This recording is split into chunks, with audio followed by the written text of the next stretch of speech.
안녕하세요. 30대 여성입니다. 이혼을 한 건 아니지만 이혼을 할 뻔했던 저의 사연을 들려주고자 해요. 제 딴에는 너무 힘들었던 경험이었는데 다른 분들 사연을 읽어봤더니 저보다 힘드신 분들이 많더라고요. 다른 사연을 읽으면서 문득 위안을 받기도 했네요. 많은 사연자들처럼 저도 이번 기회에 속풀이 좀 해보고자 합니다. 꼭 끝까지 들어보시고 저의 판단이 옳았는지 조언 한마디씩 부탁드려요. 장인어른보단 당연히 많이 부족하겠지만 그래도 나 노력할게. 날 선택해줘서 너무 고마워. 절대 네가 후회하는 일은 안 만들 거야. 나름대로 재고 만난 사람이 바로 남편이란 작자였어요. 처음엔 남편이 정말 아빠 같은 남자라고 생각했거든요. 아빠와 비슷한 모습들을 보여준 남편인데 제 입장에선 결혼을 고민할 이유가 없었어요. 기다렸던 남자였고 결혼을 전제로 만났기에 당연히 결혼에 꼴이 나였죠. 부부가 살면서 어쩔 수 없는 갈등은 있을 수 있다고 생각했지만 저는 그마저도 남편과 건강하게 해결해 나갈 수 있다고 확신했었어요. 결혼 생활 문제가 부부 사이에서가 아닌 전혀 다른 곳에서 터질 줄은 몰랐거든요. 네, 바로 시무 때문인데요. 물론 현재는 시무는 식구들의 눈칫밥을 먹으면서 저에게 사과하고 있습니다. 애미야, 언제까지 늙은 사람 팔자를 망칠 셈이니? 내가 잘못했다고 하잖아. 앞으로 쥐 죽은 듯 살 테니까 제발 마음 좀 풀어라. 네가 마음을 풀어야 내가 사람들 볼 낯이 있지. 지금 사과를 하시는 거예요? 용서를 구걸하시는 거예요? 용서는 해줄 사람 마음 아니에요? 왜 멋대로 용서를 해달라고 조르는지 모르겠네요. 이처럼 사실 현재도 해결된 게 아니라 휴전 중이라고 할 수 있어요. 언제 어떻게 터질지 모르는 시한폭탄 같은 생활을 얼마나 이어가야 할지 참 생각이 많은 요즘을 보내고 있습니다. 시어머니와 첫 갈등은 아마 이것으로 기억하고 있는데요. 결혼하기 전에 들었던 청약 저축이 있었는데 운 좋게 제가 결혼하는 시기와 딱 맞아떨어져서 복권이나 다름없었죠. 식 올리기 반개월 전에 아파트 청약을 받게 됐고 친정엄마가 계약금과 중도금 1회분을 해줬어요. 친정엄마 돈이 80%고 제 돈이 20% 들어간 아파트였죠. 문제는 시무가 이 일로 친정에 돈이 꽤 있다고 생각했나 봐요. 이때부터 제 친정 재산에 대해 왈가왈부하기 시작하더라고요. 어차피 집 해줄 돈이 있었으면 청약 아파트 말고 더 좋은 집으로 해달라고 하지. 나중에 애 낳고 살려면 아파트보다는 주택이 훨씬 좋지 않아? 사돈 내도 애 키워봐서 할 텐데 융통성이 없으시네. 돈 한 푼도 보태지 않은 것에 대해서 제 남편한테 한마디도 한 적 없습니다. 그런데 제가 왜 시무한테 친정 비꼬는 말을 들어야 할까요? 저도 어이가 없었는데 듣던 남편도 어이가 없었는지 제 편을 들어주더라고요. 장모님이 이 정도로 도와주신 것도 감사하지. 엄마는 무례하게 왜 희원이 앞에서 말을 그렇게 해? 희원아, 엄마 말엔 신경 안 써도 돼. 나중에 내가 장인어른 장모님께 따로 연락해서 감사 인사는 꼭 할게. 고마워. 남편이 중간에서 저와 시무가 싸우지 않도록 제법 잘해주었습니다. 그래서 저도 우스갯소리로 그러려니 하고 넘길 수 있었죠. 왜 그런 말 있잖아요. 개소리엔 무시가 답이다 라는 말이요. 그렇지만 제 썩은 표정까진 숨기지 못했네요. 솔직히 무시하더라도 기분이 나쁜 건 어쩔 수가 없잖아요. 조금이라도 눈치가 있는 사람이라면 선을 지키며 말해야 되는데 그마저도 시무에 대한 너무 큰 기대였던 거죠. 제가 아무 말 안 하고 있으니까 시무는 그저 제가 바보인 줄 알았나 봐요. 날이 갈수록 시무의 돈 욕심이 활개를 치더라고요. 그땐 신혼집에 입주하고 일주일 정도 지났을 겁니다. 제가 회사에 있을 때 시무에게 전화가 와서 받았는데요. 역시나 무례한 제안을 하시더군요. 예, 오늘 내 친구들 한 10명 정도 니들 집으로 불렀거든? 새 아파트 입주를 했으면 집들이를 해야지. 네? 그게 무슨 말씀이세요? 저희 집에요? 어머님, 당일에 갑자기 이러시면 곤란하죠. 저도 제 일정이 있잖아요. 일정은 무슨 일정? 며느리면 시댁일이 당연히 우선이어야지. 약속 있어도 취소하면 될 거 아니니. 나도 내 이미지가 있는데 이미 부른 사람들을 도로 가라고 해. 어차피 니네 집 돈 많아서 회사 취미로 다녀도 상관없잖아. 참, 출장 뷔페 좀 불러라. 그리고 내가 고른 와인이 있거든. 사진 보내줄 테니 그걸로 준비해놓고 나중에 저녁에 보자. 기가 차서 답변을 못하고 있었는데 시모는 자기 할 말만 하고 전화를 끊어버렸어요. 저희 부부 허락도 없이 자기 집인 것 마냥 사람들을 초대한 것도 어이가 없는데 제가 왜 시모 지인들에게 접대해야 하는지도 이해가 안 됐죠. 하지만 어쩔 수가 없었습니다. 이미 일은 벌어졌고 이때는 남편과 결혼한 지 얼마 안 됐기 때문에 초장부터 시모에게 밉보이고 싶진 않았어요. 남들이 어렵다는 고부 갈등을 피하기 위해 제 나름대로 고심을 했더랬죠. 그래서 결국 출장 뷔페를 알아보고 제 돈으로 예약했습니다. 어머님도 친구들에게 며느리 자랑이 하고 싶을 거라며 좋게 생각하고 넘어갔죠. 그렇게 집들이 시간이 되었고 등장한 시모는 머리부터 발끝까지 힘을 안 준 곳이 없었죠. 솔직히 고작 집들이 하러 집에 오면서 뭐 그렇게 요란을 피우나 싶더라고요. 아무튼 하필 남편은 오늘 야근이라고 늦게 온다고 해서 제가 시모의 응석을 다 받아주어야 했어요. 그래, 내가 시키는 대로 다 준비했지? 내 친구들이 워낙 깐깐해서 대충 준비하면 다 눈치챈다고. 네가 내 며느리로 제격인지 아닌지 테스트 받는다고 생각해라. 오늘 하는 거 봐서 점수 잘 주든가 말든가 할게. 그깟 점수 안 받으면 그만이었기에 혹하지도 않았습니다. 그럼에도 저는 내내 하면서 우선 맞춰줬어요. 그렇게 얼마 후 사람들이 들이닥치고 집안이 시끌시끌해졌습니다. 사람은 끼리끼리 만난다는 말 많이 들어보셨죠?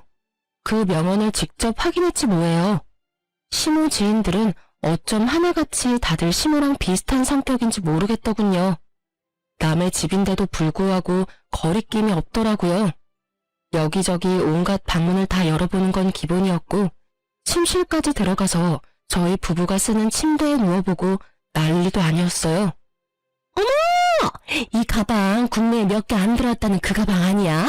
어때? 나랑 잘 어울려? 집들이로 출장 뷔페까지 부르는 며느리는 내 생전 처음 보잖아. 부럽다 부러워. 시모가 어지간히 생색을 내놨나 보더라고요.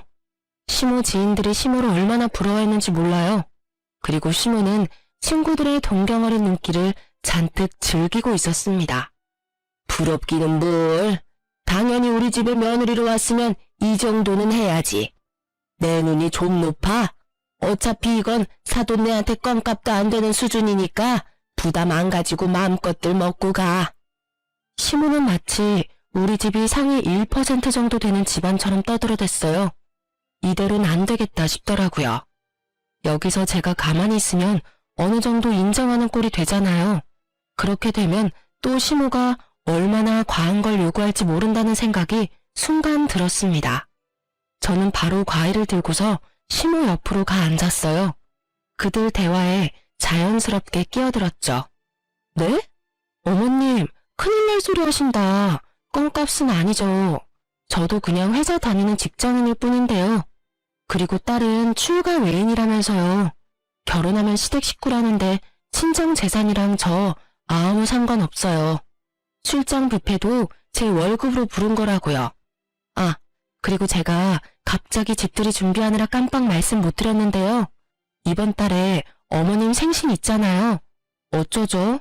출장 뷔페가 너무 비싸서 그날 따로 용돈 드리긴 힘들 것 같아요. 뭐야? 얘가 지금 무슨 소리를 하는 거야? 그 얘긴 나중에 따로 하자꾸나. 네네. 참, 근데 어머님, 요즘 과일은 또 왜 이렇게 비싸대요?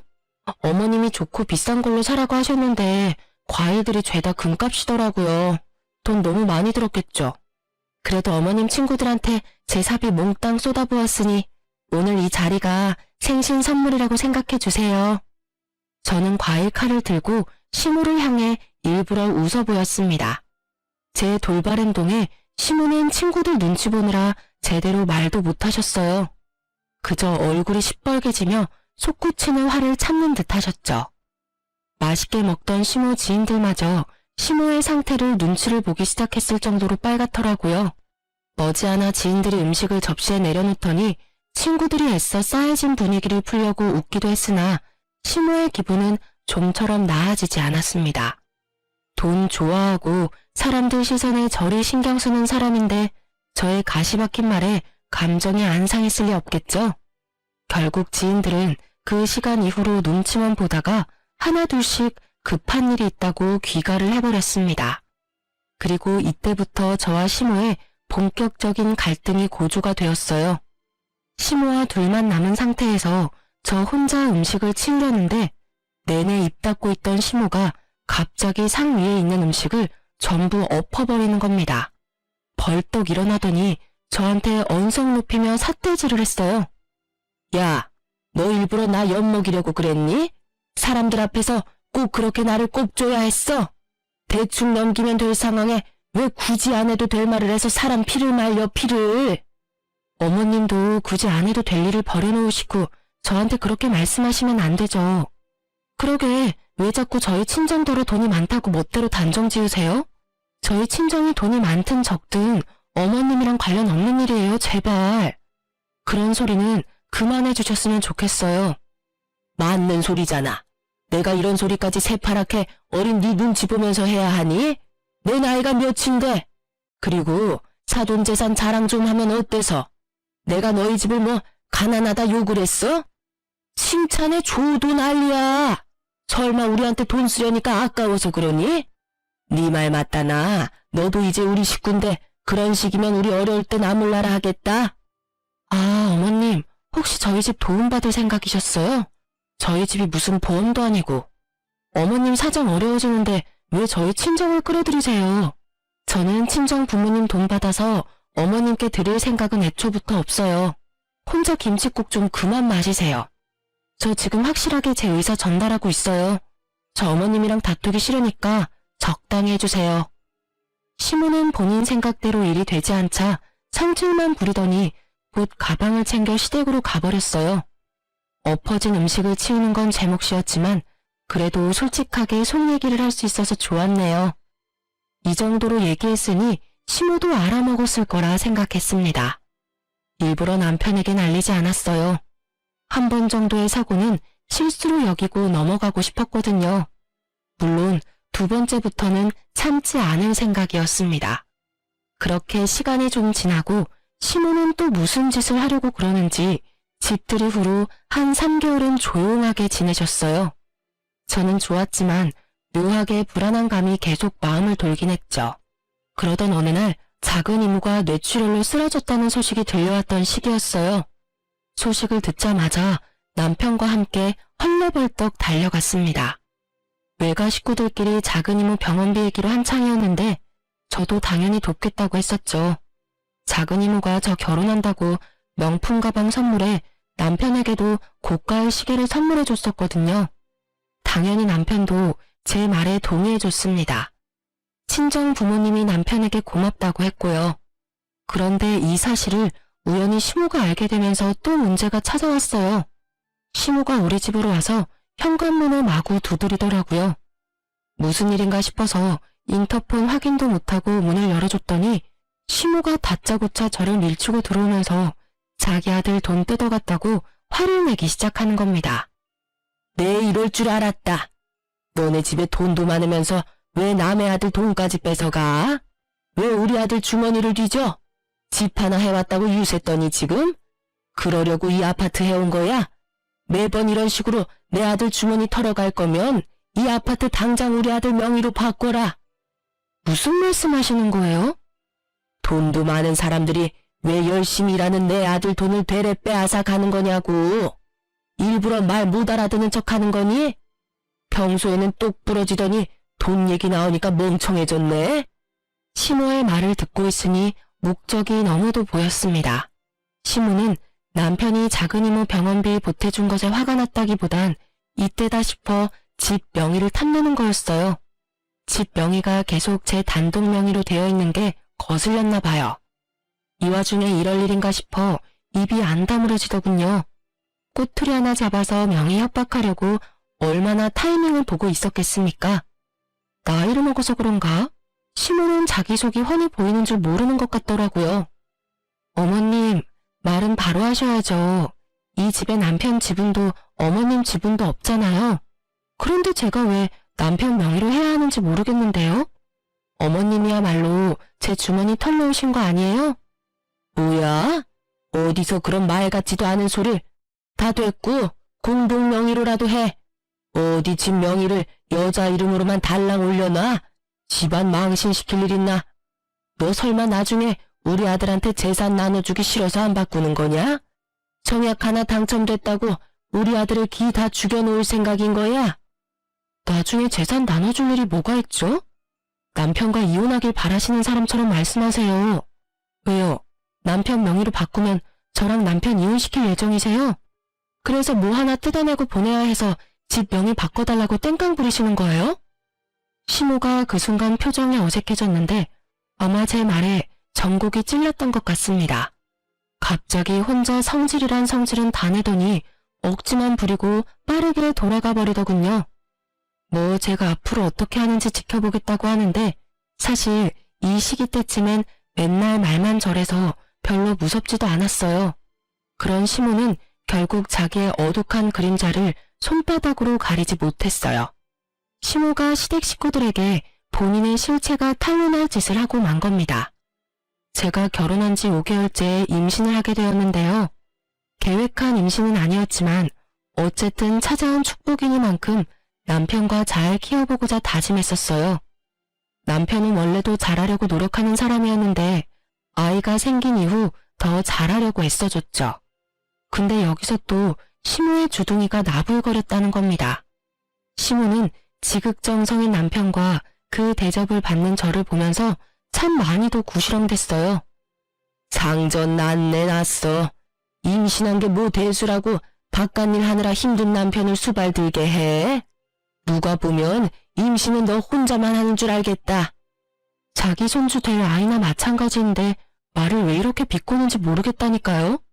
시부가 워낙 점잖으시고 말수가 적어서 존재감도 적으신 분이거든요. 근데 그런 분이 오죽 듣기 불편했으면 시모한테 작작하라고 핀잔을 주더라고요. 그리고 거의 남편이 저를 대신해서 시모를 상대해줬습니다. 저도 분명 시모의 독백을 듣는 것만으로도 스트레스를 많이 받았어요. 근데 그나마 남편이 제 입장을 이해해주고 시모가 근처에 못 오도록 관리해줘서 우울증까진 않았습니다. 그런데 출산하고 집에서 산후조리 중일 때 또 한 번 사고가 터졌어요. 시모가 온 가족들을 불러 모은 겁니다. 남편이 저는 쉬어야 해서 안 된다고 해도 중대 발표가 있다며 무조건 시댁으로 오라고 한 거예요. 하는 수 없이 저도 남편의 부축을 받으며 시댁으로 향했었죠. 역시 황당한 말씀만 늘어놓으시더라고요. 내가 갱년기가 왔는지 집에만 있으니까 기분도 우울하고 몸도 축 처지는 게 영 이상하더라고. 그래서 네 아버지가 나한테 식당 하나 차려줬잖니? 앞으로 나도 내 삶을 살아야 하지 않겠어? 그러니까 나중에 나한테 맡아달라고 그러지 마라. 나 이제 바쁜 사람이다. 시모는 갱년기 핑계를 대며 자기가 황혼 육아를 할지도 모를 사태를 피해갔어요.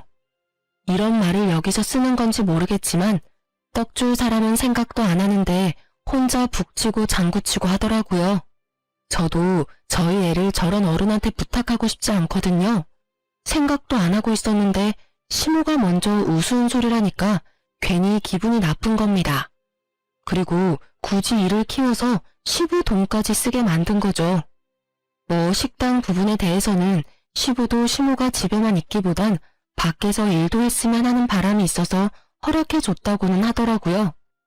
아무튼 솔직히 시모에게 애를 맡길 생각도 없었는데 굳이 저를 똑바로 쳐다보면서 말하는 시모가 너무 얄밉고 재수없었어요. 애 보는 일도 뼈 빠지게 힘들지만 그렇다고 자영업은 어디 쉬운 일인가요?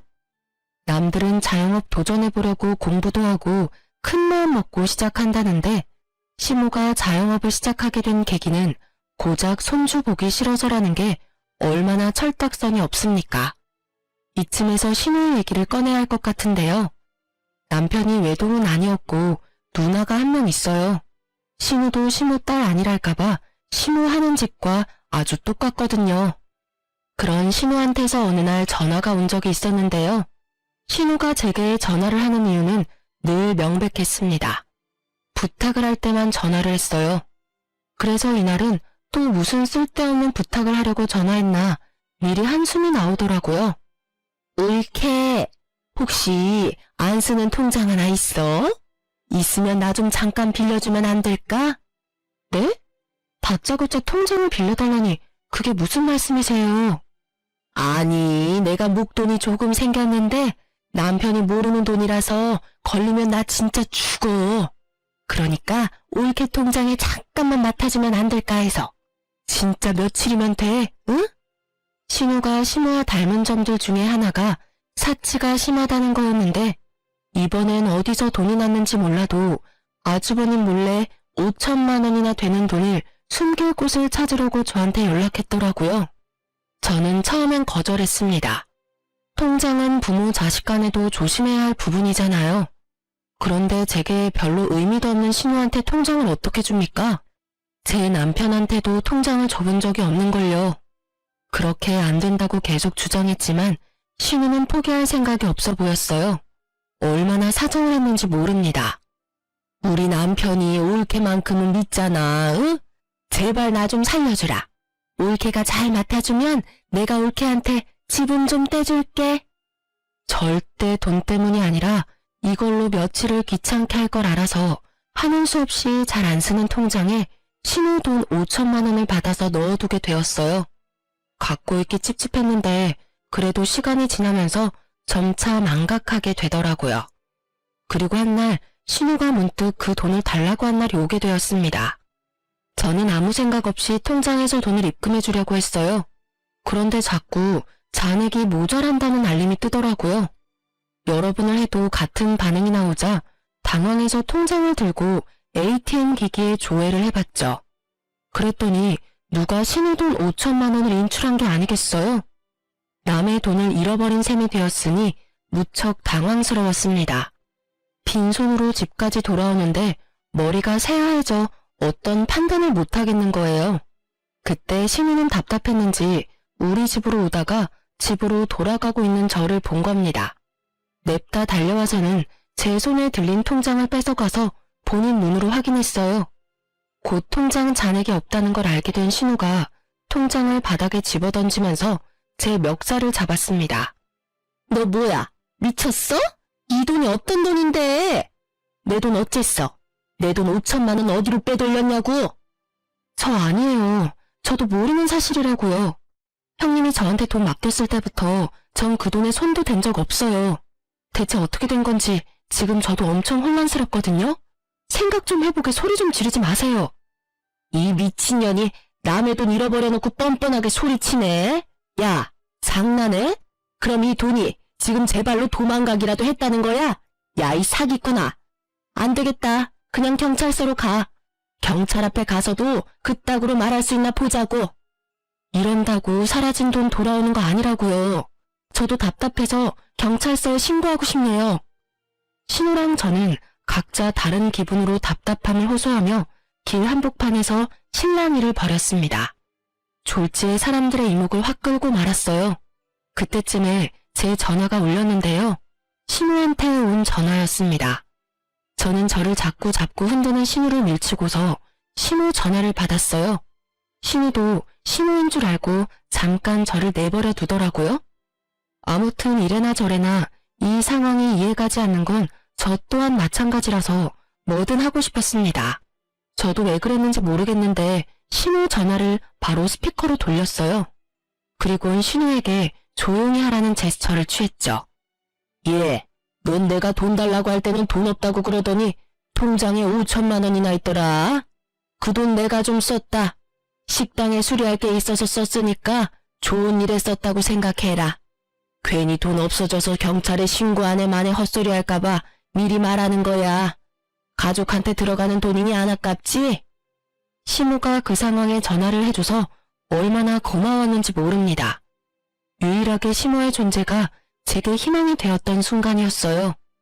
신우의 그 통화로 인해 저는 더 이상 신우에게 해명할 필요도 없었고 남의 돈 때문에 심장 철렁할 기분도 빨리 거둘 수 있었거든요. 대신 신우는 더 난리가 났죠.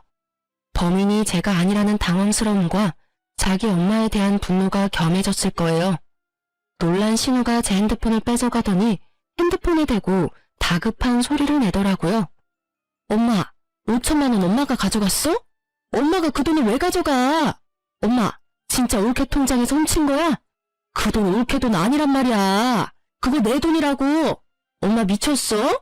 그게 어떤 돈인데 그걸 홀로 다 가져가서 써. 당장 내놔. 내 돈 내놔. 통화를 하던 신우는 돈을 잃었다는 생각 때문인지 급기야 울부짖기까지 했습니다. 저한테는 조잘조잘 말도 많던 신우는 한참 동안 말이 없다가 갑자기 전화를 끊어버렸어요. 그와 동시에 신우의 이성도 같이 끊어졌죠. 신우가 당장 시댁으로 쫓아가라는 걸 제가 붙잡았더니 신우가 밀치더라고요. 손길에서 분노가 느껴졌습니다. 저는 그런 신우 뒤를 급하게 따라갔어요. 뭔가 큰일이 날 것 같았거든요. 모녀 사이 싸움 구경도 하고 싶었고요. 시댁 아파트로 들어서고 엘리베이터를 내리자마자 복도를 쩌렁쩌렁 울리는 고함 소리가 마중해주더군요. 내 돈 내놓으라고. 엄마가 도둑이야? 왜 남의 돈을 허락도 없이 훔쳐가? 이년이 엄마한테 감히 큰 소리를 내? 누구 돈이든 엄마가 남도 아니고 좀 쓸 수도 있지 뭘 그래. 빨리 내 5천만 원 갖고 와. 안 갖고 오면 엄마고 뭐고 없어. 안 봐도 시댁에서 난리가 난 소리였어요. 혹시 사람이 다치기라도 할까봐 저는 얼른 안으로 들어갔죠. 시모는 신우를 피해서 소파 뒤에 숨어서 벌벌 떨고 있고 시모는 저를 보자마자 제 뒤로 달려왔습니다. 신우가 프라이팬을 들고 시모를 쫓아다니면서 협박하고 있었어요. 시모가 저를 붙잡고 숨으니까 신우가 저한테까지 비키라고 소리 지르더라고요. 졸지에 시모랑 신우가 저를 사이에 두고 대치 상태가 되어버렸습니다. 그 순간 신우가 자기 분에 못 이겨서 아무나 맞으라는 듯 프라이팬을 휘둘렀어요. 놀란 저는 저도 모르게 허리를 숙이고 말았는데요. 그러자 그 프라이팬이 바로 시모의 뺨을 강타한 겁니다. 시모의 비명이 찢기듯 퍼지면서 시모가 그대로 발라당 넘어졌어요. 이러다 사람 한 명 잡을까 싶어서 일단 저는 신우를 끌어안고 말렸습니다. 안 그러면 신우가 자빠진 시모한테 돌진해 몇 대 더 두들길 것 같았거든요. 그렇게 한참이나 시간이 흐른 후에야 겨우 진정되어 셋이 마주보고 앉아있을 수 있었어요. 물론 서로에게 고함을 지르는 건 마찬가지였지만요. 내 돈 어디다가 다 썼냐고. 엄마, 진짜 나랑 경찰서까지 가야 입을 열 거야? 나도 빌린 돈이라고.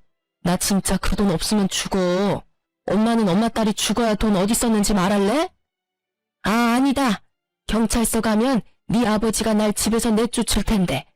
너야말로 엄마가 아무것도 없이 네 아버지 손에 쫓겨나는 걸 원하는 거야? 어머님, 그냥 돈 어디 썼는지 얘기하세요. 어머님이 잘못하신 건 맞잖아요. 내가 어디 내 딸 돈인 줄 알았겠어? 넌 왜 네 통장에 남의 돈을 넣어놓고 난리야? 남 탓하지 말고 엄마 행동 거지나 똑바로 해. 자식 돈 도둑질하는 부모가 세상에 어딨어? 신우의 상화에 못 이긴 신우는 결국 저와 신우의 눈치를 보다가 고개를 숙이셨어요. 저보다는 신우한테 하는 사과였습니다.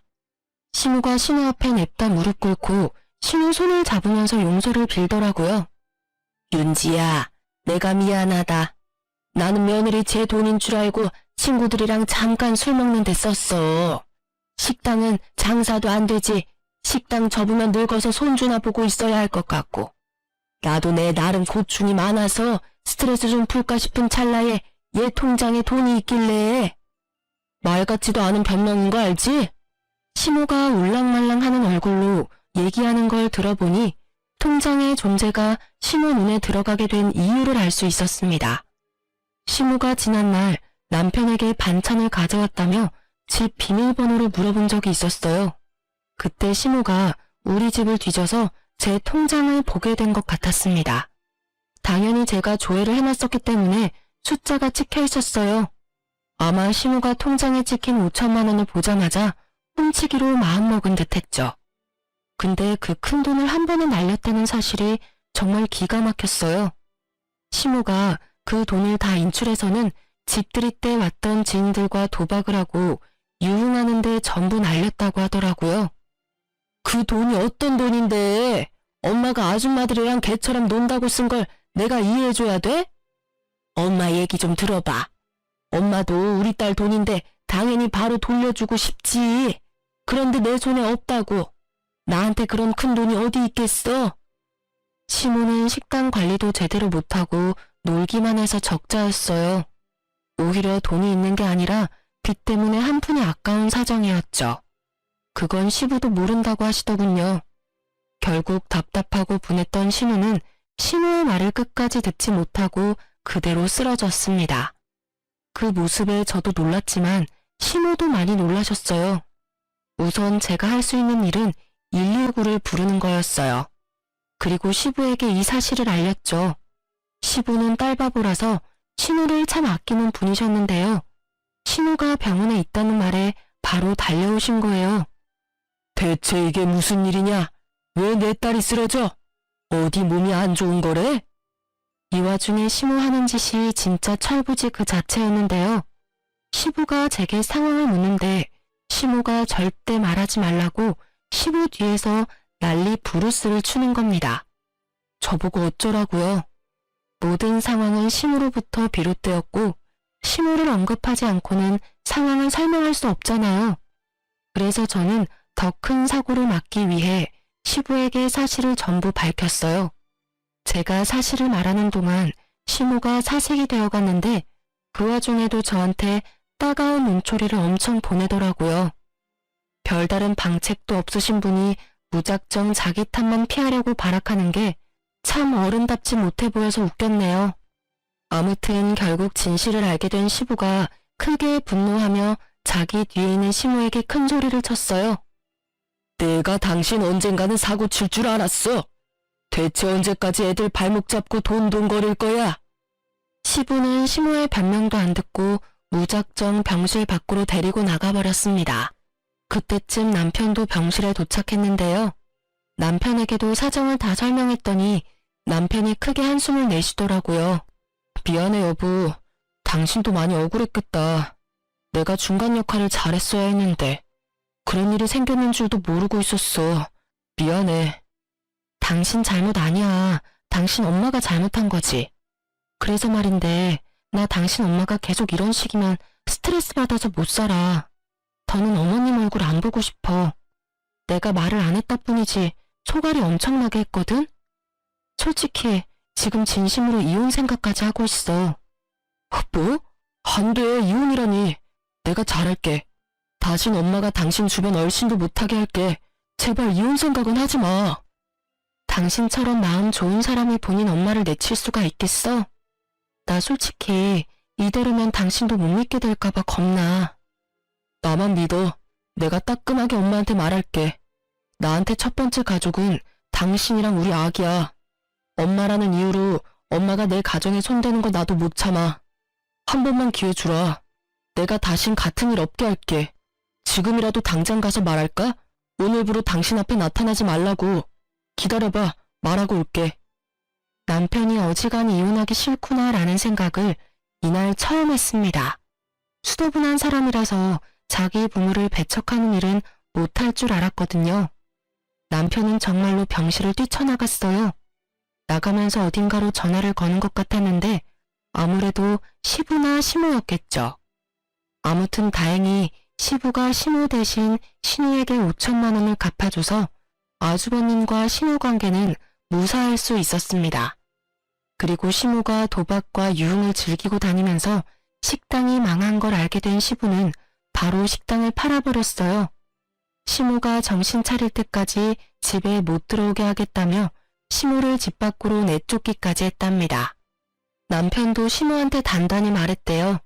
자기를 이렇게까지 잘 살게 해주는 사람은 엄마가 아니라 아내인 저라고. 자기 결혼 생활에 더는 참견하지 말고 시부 말처럼 정신 차리라고 말이죠. 또 식구들 앞에 떳떳할 때 돌아오라고 그 자리에서 연을 끊어버렸다네요. 그리고 신우는 이번 일로 호되게 당해서 그런지 명품 가방을 다 팔았더라고요.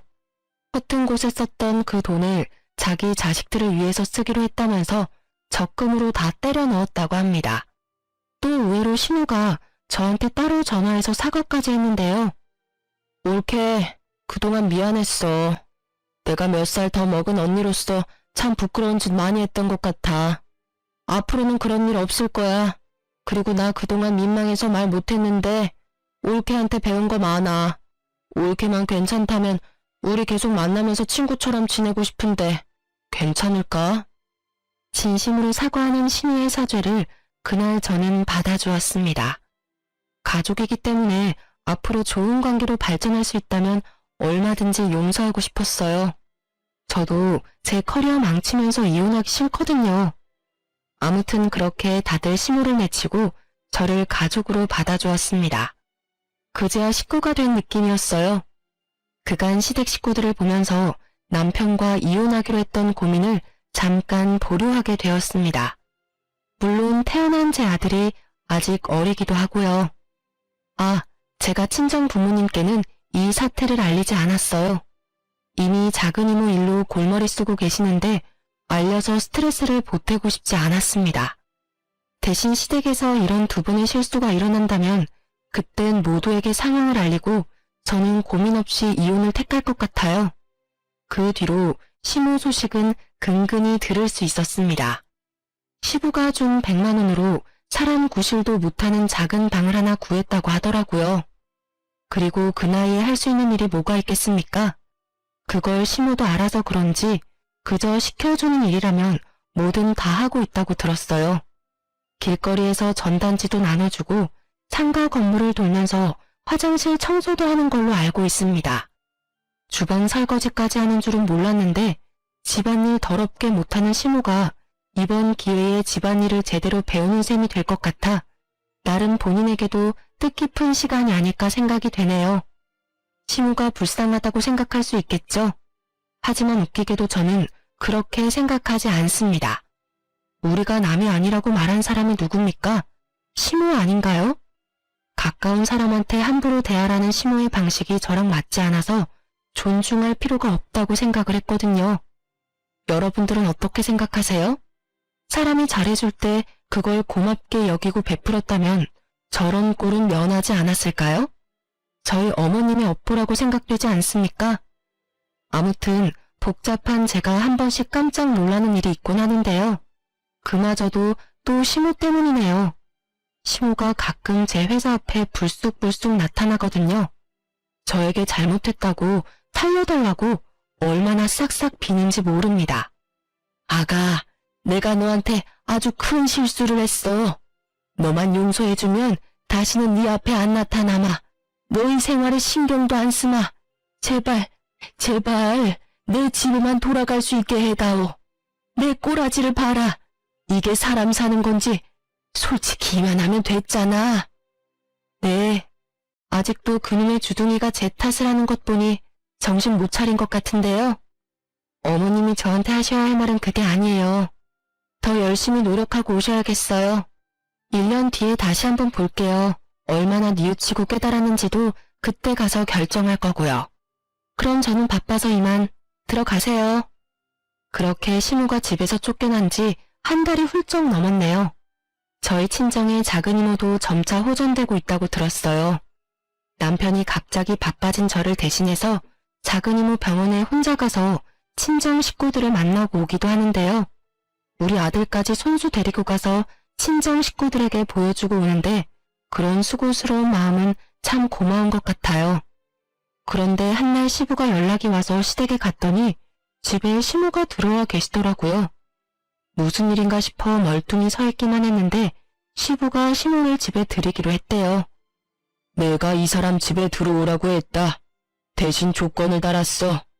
너희가 맞벌이로 열심히 사니까 손주는 이 사람이 봐줄 거고 주말에도 젊을 때 여행도 다니고 하라고 드린 거니 알아서들 해라. 아유, 염려가 있겠어요? 내가 애 보는 건 기가 막히잖아. 아가, 걱정하지 말고 준석이는 내가 볼 테니 너희는 편하게, 응? 편하게 데이트도 하고 그래. 알겠지?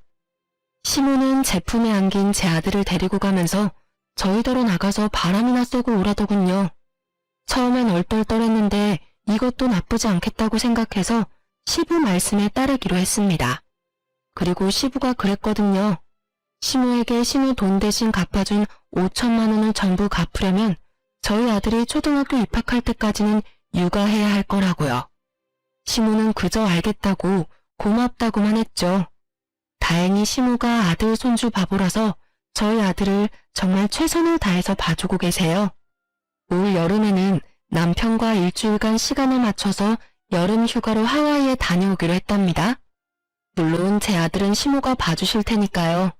저는 남편과 지금 연애 때보다 더 사이가 좋아요.